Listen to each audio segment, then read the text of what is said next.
नमस्कार, मैं अस्मा खान, प्रवक्ता सूरज प्रसाद राजकीय बालिका इंटर कॉलेज झांसी से आपका इतिहास की कक्षा में बच्चों स्वागत करती हूँ। तो आज बच्चों हम लोग पढ़ेंगे कक्षा 11 के छठे अध्याय को। छठा अध्याय हमारा कौन सा है? 3 वर्ग।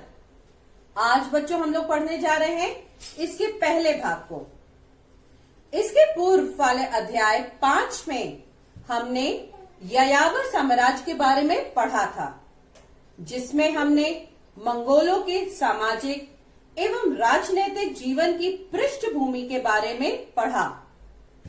इसी अध्याय में मंगोलों के सबसे प्रमुख शासक चंगेज खान के बारे में हमने पढ़ा। याद आ रहा है बच्चों? और इसी के साथ साथ मंगोल शासक द्वारा विनाश के आकलन को जाना और शासन के बारे में भी पढ़ा कि किस तरह इनका शासन बहुजातीय, बहुधार्मिक एवं बहुभाषीय था। तो बच्चों, अब इसी क्रम में हम आज के अध्याय 6 यानी कि 3 वर्ग के बारे में पढ़ेंगे और समझेंगे। तो आइए बच्चों, हम अध्याय के उद्देश्य को देख लें। सबसे पहले अध्याय के इस भाग की समाप्ति के पश्चात आप सभी छात्र व छात्राएं निम्नलिखित बातों को समझेंगे। वे कौन सी हैं? सामंतवाद को समझने का हम प्रयास करेंगे, 3 वर्गों की भूमिका जानेंगे, अभिजात वर्ग के बारे में जानकारी करेंगे कि वो क्या था और उसने क्या किया। मेनर एवं नाइट की स्थिति के बारे में भी हम जानकारी हासिल करेंगे। प्रथम वर्ग यानी कि पादरी की महत्वपूर्ण भूमिका कैसे थी और क्या थी। भिक्षु एवं चर्च और समाज की स्थिति के बारे में भी हम जानने का प्रयास करेंगे। तो बच्चों, आइए अब हम समझते हैं कि आखिर ये सामंतवाद है क्या।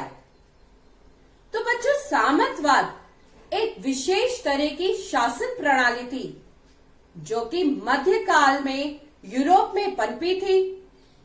इस शासन प्रणाली में राजा के नीचे सामंत निर्धारित होते थे और इन सामंतों का अपने अपने क्षेत्रों की भूमि पर अधिकार होता था।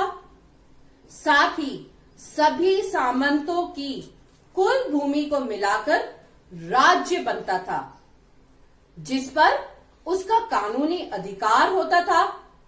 और ये सारा अधिकार किसके पास था? राजा के पास होता था। राजा के अधिकार वाली भूमि को सामंत अपनी संपत्ति की तरह प्रयोग करते थे तथा इसके बदले राजा को आर्थिक और सैन्य सहायता भी देते थे। और इस शासन व्यवस्था की सबसे बुरी बात बच्चों ये थी कि कृषक और मजदूर वर्ग इस व्यवस्था में पूरी तरीके से सबसे आर्थिक रूप में पीड़ित हो गए थे। वो क्यों? क्योंकि इन्हें राजा के साथ साथ सामंतों के न्याय अन्याय भी सहने पड़ते थे। सबसे ऊपर राजा था, राजा के नीचे सामंत, और कृषक और मजदूर क्या हो गए थे? वे पूरी तरीके से पीड़ित हो गए थे। इसी के बाद सामंतवाद फ्यूड शब्द से बना है, जिसका अर्थ होता है भूमि का एक टुकड़ा। जैसा कि बच्चों अभी मैंने आपको समझाया, सामंतवाद कृषि उत्पादन को इंगित करता है, ठीक है, जो कि सामंत और कृषकों के बीच संबंधों को दर्शाता है। तो बच्चों आगे हम ये देखें कि फ्रांस के प्रारंभिक सामंती समाज के 2 लक्षण थे। अब वे 2 लक्षण किस प्रकार और क्या थे? फ्रांसीसी समाज मुख्य रूप से 3 वर्गों में विभाजित था। वे 3 वर्ग क्या? पहला पादरी वर्ग, दूसरा अभिजात वर्ग और तीसरा कृषक वर्ग। अब पश्चिमी चर्च के अध्यक्ष पोप होते थे और कैथोलिक चर्च से संबंध भी रखते थे। वे चर्च एवं पादरियों पर राजाओं का नियंत्रण नहीं रहता था।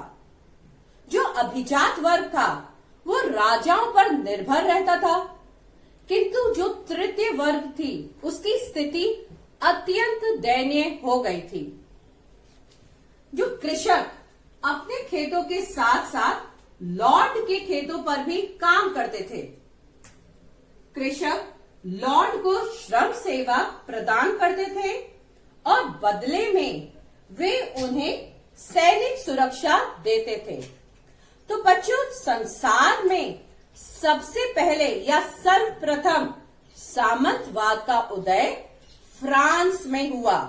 कहाँ हुआ? फ्रांस में हुआ। किसान अपने खेतों पर काम के रूप में सेवा प्रदान करते थे और जरूरत पड़ने पर वे उन्हें सैनिक सुरक्षा भी प्रदान करते थे। इसी के बाद हमारी अगली स्लाइड है 3 वर्ग के बारे में। फ्रांसीसी पादरियों की अवधारणा के अनुसार कार्य के आधार पर समाज 3 वर्गों में विभाजित था। अभी मैंने आपको बताया था, खुद से याद करने की कोशिश करिए बच्चों एक बार। 3 वर्ग क्या थे? सिंपल है, मैं समझ रही हूं आपको आ रहा है। प्रथम वर्ग पादरी, द्वितीय वर्ग अभिजात और तृतीय वर्ग कृषक। तो बच्चों, यहां वर्ग क्रम में कुछ प्रार्थना करते थे। कैसे?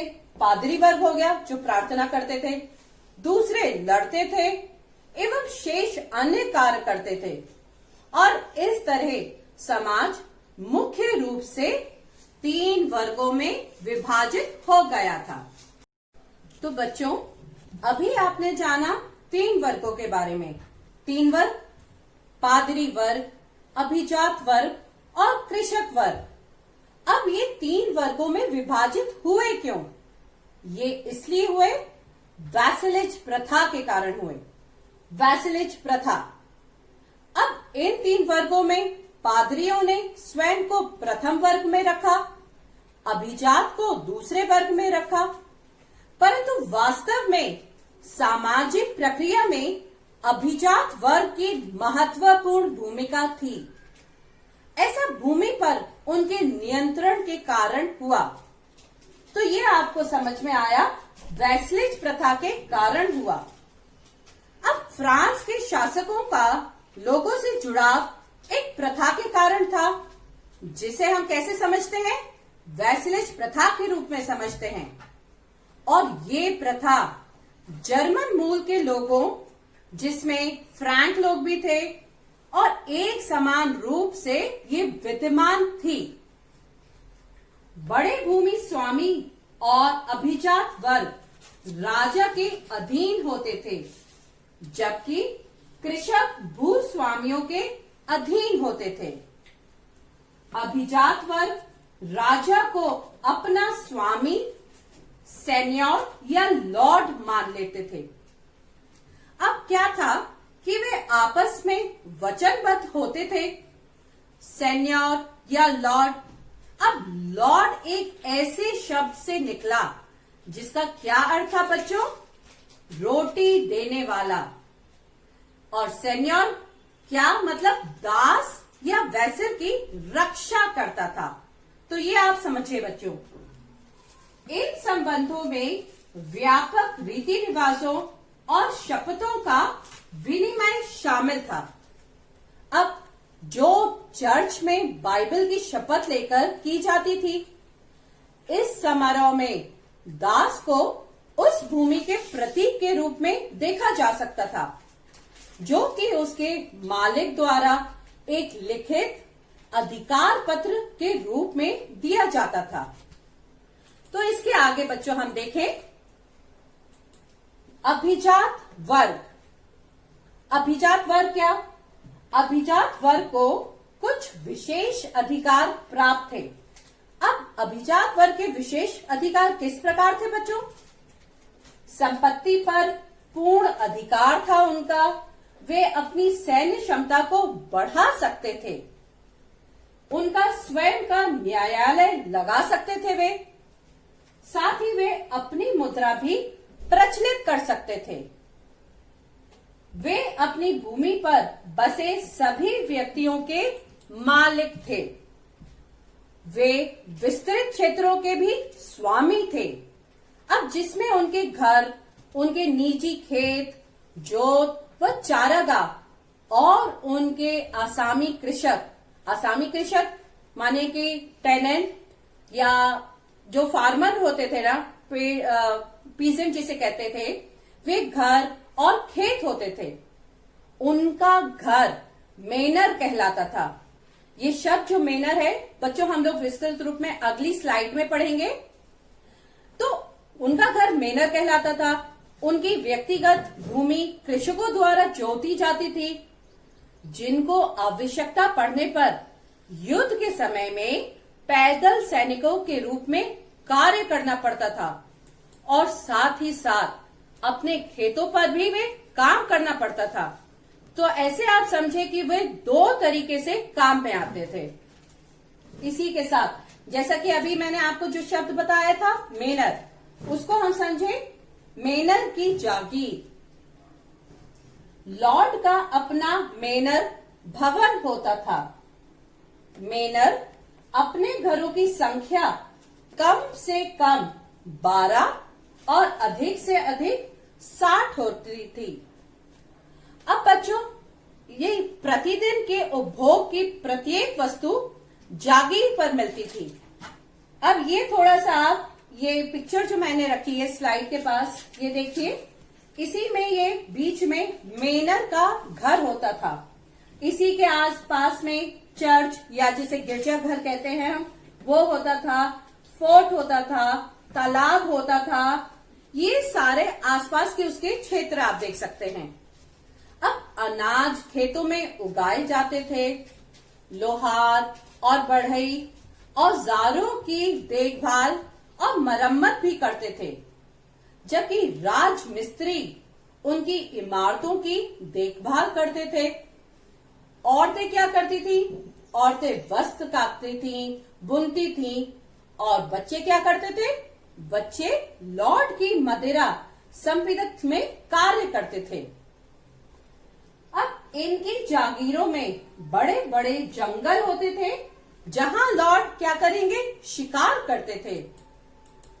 तो ये था बच्चों मेनर का किस तरीके का भवन था, जो आप समझ गए, और आसपास के क्षेत्र क्या क्या वो रखते थे। इसी के साथ इन भवनों की सुरक्षा के लिए एक चर्च और एक दुर्ग हुआ करता था। अभी मैंने आपको दिखाया था वो कुछ दुर्गों को बड़ा बनाया जाने लगा, जिससे कि वह नाइट के परिवार का निवास स्थान बन सके। इसमें बच्चों नोट करिएगा, ये शब्द आता है नाइट। इसको अभी हम अगली स्लाइड में अच्छे डिटेल में पढ़ेंगे। मेनर कभी भी आत्मनिर्भर नहीं हो सकते थे। अब मेनर आत्मनिर्भर क्यों नहीं हो सकते थे, ये भी जान ले बच्चों हम। वो इसलिए क्योंकि उन्हें नमक, चक्की का पाट और धातु के बर्तन बाहर के स्रोतों से प्राप्त करने पड़ते थे। ऐसे लॉर्ड जो विलासी जीवन बिताना चाहते थे और महंगे आभूषण खरीदना चाहते थे, जो स्थानीय जगहों पर उपलब्ध नहीं होते थे, ऐसी ही वस्तुओं को उन्हें दूसरे स्थान से प्राप्त करना पड़ता था। तो ये आप समझ गए वे आत्मनिर्भर क्यों नहीं होते थे। इसी के साथ अभी मैंने आपको बताया था नाइट के बारे में। अब हम पढ़ते हैं नाइट।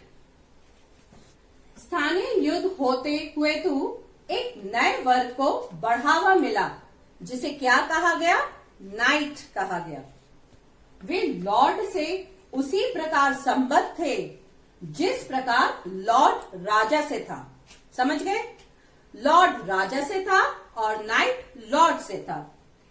लॉर्ड ने नाइट को भूमि का एक भाग दिया, जिसे क्या कहा गया? फीफ कहा गया। अब लॉर्ड ने नाइट को भूमि का एक भाग दिया, वो भाग आपने समझ लिया, फीफ कहते थे। और उसकी रक्षा करने का वचन दिया और फीफ को उत्तराधिकार यानी कि हेरिडिटरी फॉर्म में पाया जा सकता था।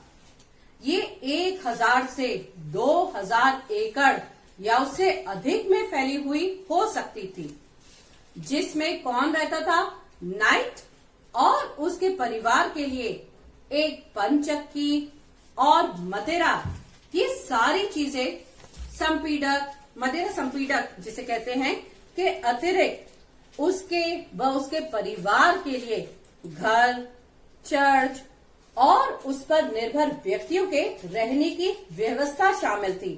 तो ये सारी चीजें कितने में थी? 1000 से 2000 एकड़ के बीच। इसी के साथ सामंती मेनर की तरह फीफ की भूमि को कौन जोतते थे? कृषक जोतते थे और बदले में नाइट अपने लॉर्ड को एक निश्चित रकम देता था। इसी के साथ नाइट अपनी सेवाएं अपने अन्य लॉर्ड को भी दे सकते थे। अब 12वीं सदी में जो गायक थे वे फ्रांस के मेनरों में वीर राजाओं और नाइट्स की वीरता की कहानियां गीतों के रूप में सुनाते हुए घूमते रहते थे। तो ये था बच्चों नाइट्स के बारे में। तो बच्चों अभी हमने पढ़ा नाइट्स के बारे में। अब हम इसके आगे बढ़ते हैं और देखते हैं प्रथम वर्ग पादरी वर्ग। ये पहला वर्ग था ना 3 वर्गों में, उसके बारे में अब हम पढ़ते हैं। इनके पास राजाओं द्वारा दी गई भूमियां थीं, जिनसे वे कर उगा सकते थे, यानी कि कर ले सकते थे। यूरोप में ईसाई समाज का मार्गदर्शन बिशपों तथा पादरियों द्वारा किया जाता था। अब बच्चों अधिकतर गांव में अपने चर्च हुआ करते थे, जहां पर प्रत्येक रविवार को लोग पादरी के धर्म उपदेश सुनने तथा सामूहिक प्रार्थना करने के लिए इकट्ठा होते थे। आज भी होता है हर संडे को चर्चेस में। वैसे ही प्रत्येक व्यक्ति पादरी नहीं हो सकता था। अब कौन कौन नहीं हो सकता था? जैसे कि कृषक, दास, इन पर प्रतिबंध था। साथ ही शारीरिक रूप से बाधित व्यक्तियों पर भी प्रतिबंध था और स्त्रियों पर भी प्रतिबंध था। तो ये सारे लोग नहीं हो सकते थे पादरी। जो पुरुष पादरी बनते थे वे शादी नहीं कर सकते थे और धर्म के क्षेत्र में बिशप अभिजात माने जाते थे। यही है, धर्म के क्षेत्र में बिशप अभिजात माने जाते थे। पादरियों के पास भी लॉर्ड की तरह बड़ी बड़ी जागीर थी। चर्च को 1 वर्ष के अंदर कृषक से उसकी उपज का कितना भाग? 10वां भाग लेने का अधिकार था और उपज के इस 10वें भाग को क्या कहते थे? टीथ कहते थे। ईश्वर के लिए लॉर्ड शब्द का प्रयोग, जिसके द्वारा सामंती संस्कृति चर्च में प्रवेश करने लगी। जैसा कि अभी मैंने बताया था, लॉर्ड पहले राजाओं के साथ जुड़ते थे, अब ये धीरे धीरे चर्च में भी प्रवेश करने लगी। कुछ विशेष अब हम पढ़ते हैं बच्चों, नेक्स्ट स्लाइड, वो है भिक्षु। कुछ विशेष श्रद्धालु ईसाइयों की एक दूसरी संस्था थी।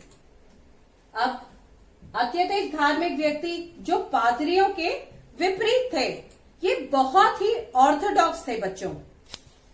ये धार्मिक समुदायों में रहते थे, जिन्हें क्या कहते थे?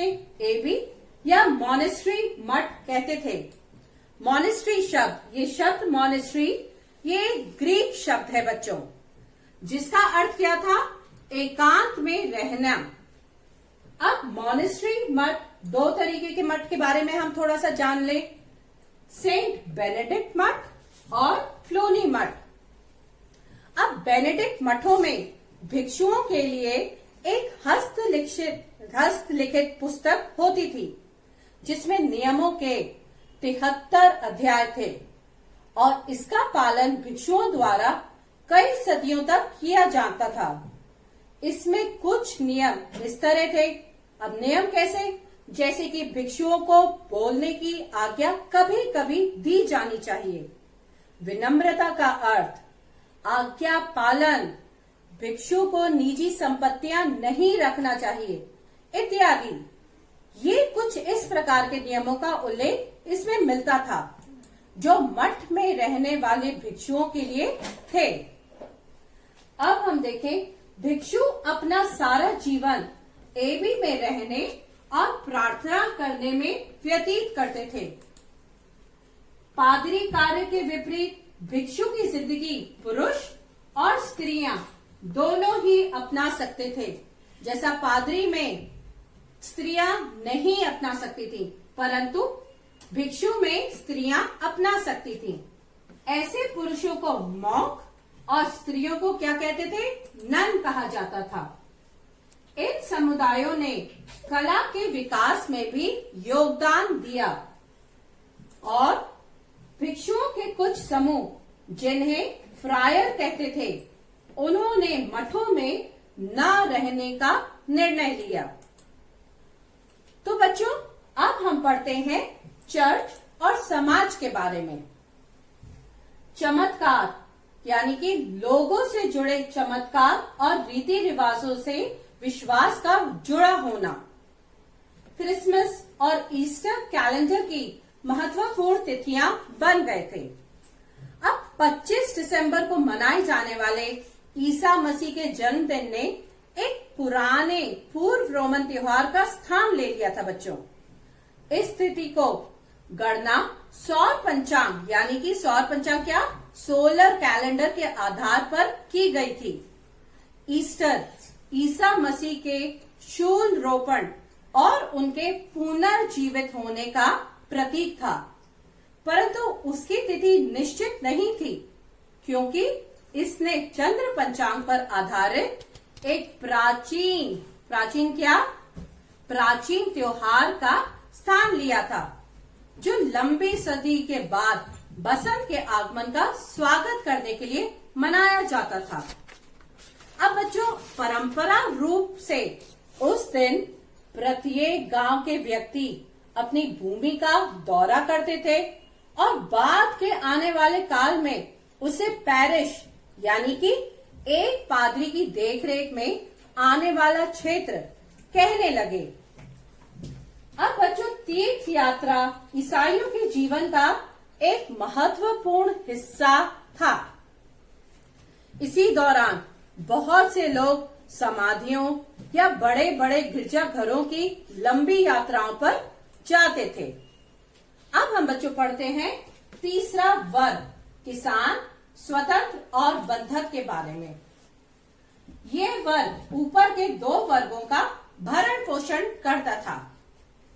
काश्तकार यानी कि किसान दो तरह के होते थे। वे कौन कौन से? पहला स्वतंत्र किसान और दूसरा कृषिदास। अब हम जाने स्वतंत्र किसान क्या थे। ये अपनी भूमि को लॉर्ड के अधीन देखते थे। पुरुषों का सैनिक सेवा में योगदान आवश्यक था। ये पहले भी मैंने बताया, कृषि भी करते थे और सैनिक सहायता भी करते थे। ये लोग सप्ताह में कम से कम 3 दिन या उससे अधिक दिन सेवा करते थे। इस श्रम से हुए उत्पादन को श्रम अधिशेष कहते थे, जो सीधे लॉर्ड के पास जाता था। एक प्रत्यक्ष कर क्या था? टैली, जिसे राजा कभी कभी कृषकों पर लगाते थे। और दूसरा अब हम पढ़ते हैं, स्वतंत्र तो पढ़ लिया अब हमने, अब हम पढ़े कृषि दास के बारे में। ये जिस भूमि पर खेती करते थे वह लॉर्ड के स्वामित्व में होती थी। समझे आप? इसके लिए उन्हें कोई मजदूरी नहीं मिलती थी और वे लॉर्ड की आज्ञा के बिना जमीन नहीं छोड़ सकते थे। कृषि दास के जीवन के विभिन्न पहलुओं का निर्धारण लॉर्ड के द्वारा किया जाता था। अब हम बच्चों, ये हमने पूरा पढ़ लिया कृषि के बारे में। ये पूरा हमारा भाग भी कंप्लीट हो गया है। थोड़ा बच्चों हम संक्षेप में जान लें हमने क्या क्या पढ़ा और क्या जाना। हमने अध्याय के इस भाग में क्या जाना? सामंतवाद के बारे में जानने का प्रयास किया। फ्रांसीसी समाज में निहित 3 वर्गों की भूमिका के बारे में हमने पढ़ा। 3 वर्ग, पादरी, अभिजात और कृषक। अभिजात वर्ग और पादरी वर्ग के बारे में हमने डिटेल में पढ़ लिया। मेनर तथा नाइट की स्थिति को समझने का भी हमने प्रयास किया। क्या मेनर थे, क्या नाइट था, भिक्षु एवं चर्च और समाज की कैसी स्थिति थी, ये सभी हमने जानकारी हासिल कर ली। और समाज के तीसरे वर्ग यानी कि किसान और किसान स्वतंत्र व बंधक, इन दोनों के बारे में हमने डिटेल में जान लिया है बच्चों। तो बच्चों, जैसा कि मैं आपको कहती हूँ कि एग्जाम में किस तरीके के प्रश्न आएंगे ये भी बच्चों हमें जानना आवश्यक है ना। तो उसका भी मैं एक एग्जाम्पल आपके लिए लेके आई हूँ। वो क्वेश्चन देखिए और किस दिशा में उसका आंसर हम लिखेंगे वो भी जानिए। फ्रांस के प्रारंभिक सामंती समाज के 2 लक्षणों का वर्णन कीजिए। इसका आंसर किस तरह से होगा? फ्रांस के प्रारंभिक सामंती समाज के 2 लक्षण निम्नलिखित हैं। फ्रांसीसी समाज मुख्य रूप से 3 वर्गों में विभाजित थी। पादरी वर्ग, अभिजात वर्ग और कृषक वर्ग। पश्चिमी चर्च के अध्यक्ष पोप होते थे और कैथोलिक चर्च से संबंध रखते थे तथा पादरियों पर राजा का नियंत्रण नहीं होता था। अभिजात वर्ग राजा पर निर्भर रहता था, किंतु जो तृतीय वर्ग था उसकी स्थिति अत्यंत दयनीय थी। संसार में सर्वप्रथम सामंतवाद का उदय कहाँ हुआ? फ्रांस में हुआ। और किसान अपने खेतों पर काम के रूप में सेवा प्रदान करते थे और जरूरत पड़ने में वे लोग सैनिक सुरक्षा भी प्रदान करते थे। तो बच्चों, ये आपने जान लिया कि किस तरह से प्रश्न आएंगे। अब हम निष्कर्ष जान ले हमने क्या सीखा है इससे। हमने ऐसी व्यवस्था के बारे में पढ़ा जिसमें समाज में विभिन्न वर्ग थे, किस तरह इन वर्गों में विशेष अधिकार के माध्यम से भिन्नताएं विद्यमान थी और इन्हीं सामाजिक असमानताओं के कारण फ्रांसीसी समाज की सामाजिक, आर्थिक और राजनीतिक जीवन के बारे में हमने जानने का प्रयास किया। साथ ही चर्च और समाज की स्थिति को भी हमने समझा। तो बच्चों, इसी के साथ साथ हमें कुछ होमवर्क भी करना चाहिए। आप सभी के लिए एक प्रश्न का तो मैंने आंसर आपको बता ही दिया, वो तो आप कर लीजिएगा। इसके साथ साथ बच्चों 2 प्रश्न और मैं दे रही हूँ इसके अलग, वो भी आपको करना है। पहला तो वही है, फ्रांस के प्रारंभिक सामंती समाज के 2 लक्षणों का वर्णन कीजिए। दूसरा प्रश्न, मध्यकालीन मठों के प्रमुख कार्य कौन कौन से थे? ये आपने करा है, अभी पढ़ लिया, आप कर लेंगे, कोशिश करिए। और तीसरा, नाइट एक अलग वर्ग क्यों बने और उनका पतन कब हुआ? ये भी आप करिएगा, सब आता है आपको बच्चों। तो बच्चों, इसी के साथ आगे के भाग में हमें क्या पढ़ना है थोड़ा सा आप पढ़ के आइएगा, मैं बता देती हूँ। इसी अध्याय के अगले यानी कि दूसरे भाग में हम पढ़ेंगे कि किस तरह सामंतवाद का विकास 11वीं सदी में इंग्लैंड में हुआ। साथ ही सामाजिक और आर्थिक संबंधों को प्रभावित करने वाले कारकों को हमें जानना है। पर्यावरण, भूमि का उपयोग, नई कृषि प्रौद्योगिकी के बारे में हम पढ़ेंगे बच्चों। और चौथा वर्ग, नए नगर और नगरवासी, वो 14वीं सदी में आए संकट के बारे में हमें विस्तार में जानना है। तो थोड़ा सा बच्चों आप ये पढ़ के आइएगा और डिटेल में हम आगे की क्लास में पढ़ेंगे। तो मैं आशा करती हूँ आपको ये सब अच्छे से समझ में आया होगा। धन्यवाद।